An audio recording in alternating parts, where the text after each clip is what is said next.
Xerxes just said, hey, you guys go out there and take that pass, kick these guys out of the way.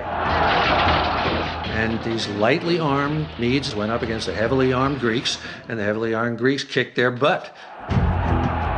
Xerxes decided to play his trump card and send in the immortals. There might have been hundreds of thousands of soldiers on the battlefield, but now the combat was between two fighting elites.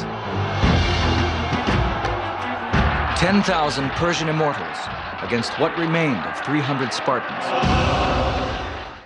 It's 480 BC. The Spartans had held the pass at Thermopylae for nearly a day and a half. Xerxes had failed to crack their defense. Now he gambled everything by sending in his own personal guard, the immortals.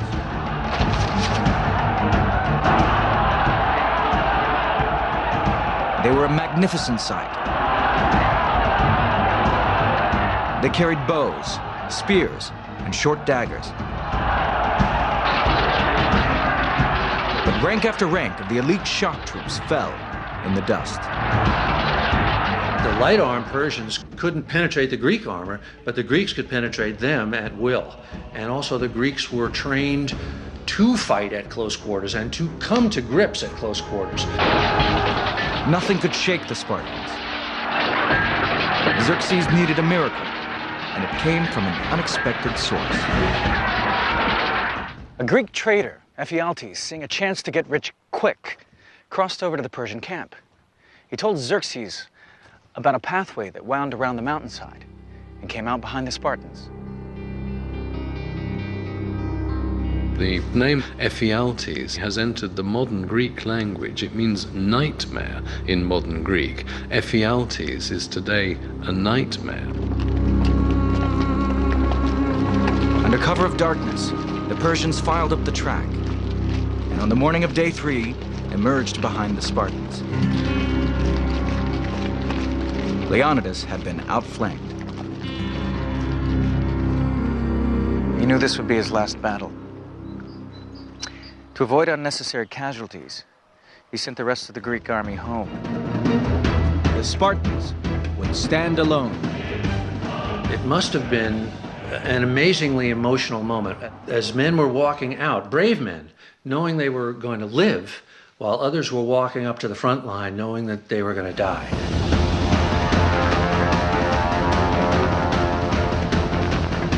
One of the Greeks had warned, the Persians have so many archers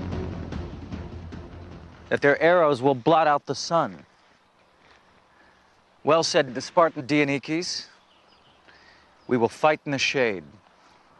This was Spartan wit. And when somebody says something like that, you laugh and fear goes away. Leonidas was more somber. He ordered his men to breakfast, saying, "Tonight, we shall dine in Hades." As the battle recommenced, the Persians closed in from both sides on the tiny band of Spartan survivors. But the Spartans, with nothing to lose, fought like demons. The Persians suffered heavy losses. Then Leonidas fell. His Spartan soldiers rushed forward to save his body from capture and mutilation.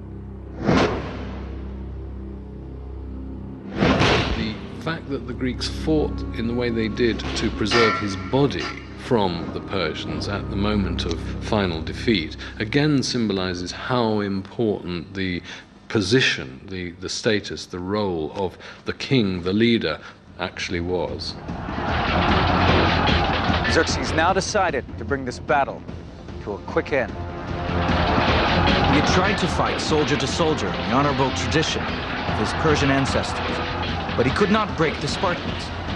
He had lost nearly 10,000 men, including 2 of his own brothers. He decided to withdraw his troops. He would finish the Spartans off at a safe distance with arrows. The Spartans regarded the bow as a weapon for cowards because it killed from a distance. Thousands of arrows rained down on the broken Spartans until not one was left standing.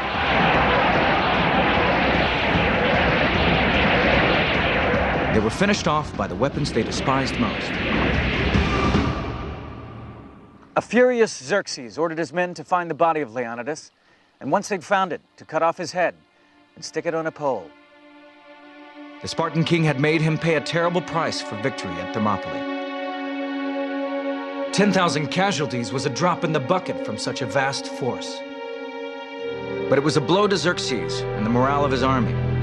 He was astonished that men would fight for an ideal, the ideal of freedom.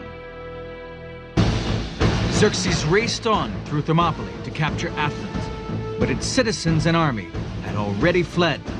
Later that same year, 480 BC, they took to ships and defeated the Persians in a great sea battle at Salamis. Xerxes' grand scheme was in ruins. Had the Spartans not done their bit at Thermopylae, then I think the whole war effort, the whole Greek resistance, would have started to crumble. For the Greeks, it was destiny. A Spartan king had died, a Persian king had been defeated, just as the oracle had prophesied.